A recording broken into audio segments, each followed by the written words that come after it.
Et si nous étions tous prisonniers ou prisonnières d'un rôle que nous jouons tous au quotidien, parfois de façon inconsciente? Je t'explique.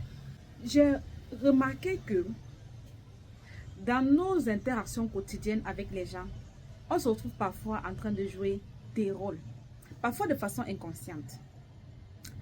Alors, je te prends un exemple simple.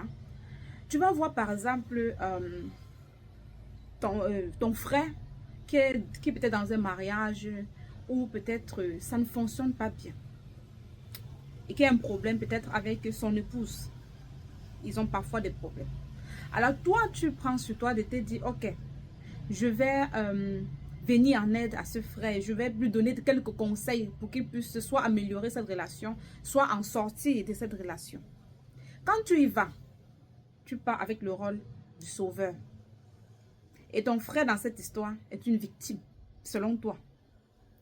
Alors tu pars pour sauver cette victime.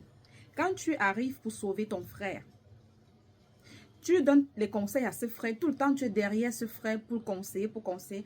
À un moment donné, tu te rends compte que ce frère, il n'écoute pas. Et tu commences à te sentir frustré, irrité. De te dire, mais il ne prend pas en compte ce que je dis. Il ne comprend pas que c'est pour son bien. Et ce frère se dit que, mais toi, tu mets la pression. Tu es en train de le harceler. La personne se sent étouffée.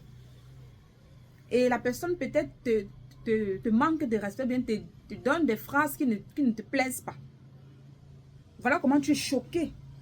Et en retour, tu te sens victime maintenant. Vous voyez, les rôles se sont maintenant inversés. Tu te sens victime. Pour toi, tu as considéré au départ que ton frère était la victime et que sa femme était le bourreau.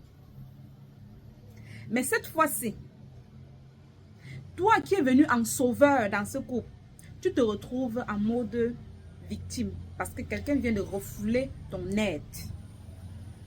Ton rôle de sauveur devient le rôle de victime. Ton frère qui était la victime se retrouve maintenant plutôt être comme, comment dire ça, ton bourreau. Chaque jour, dans les interactions que nous avons avec les gens, les rôles passent le temps à s'inverser, ainsi de suite avec les autres. Et tout cela est dû à notre arrière-plan familial, à nos blessures intérieures, à ce que nous avons vécu. C'est tout ça qui façonne parfois nos manières d'être, nos façons de voir le monde. À base de cet exemple, tu comprends comment on peut parfois être pris au piège de ce qu'on appelle le triangle dramatique. Un jeu de rôle qu'on joue sans se rendre vraiment compte qu'on est en train de jouer. La victime est toujours en train de se dire, pourquoi ça m'arrive à moi? Le sauveur se dit, non, je dois réparer, je dois aider. Et le bourreau qui dit, c'est de ta faute, tu ne fais jamais rien comme il faut. Quand tu veux aider, tu deviens envahissant. Tu poses des limites, on te traite de méchant.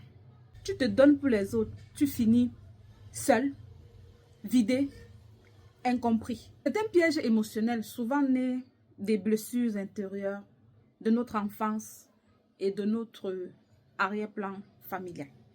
L'être humain a tout le temps besoin d'être aimé, d'être utile, d'être reconnu. C'est humain.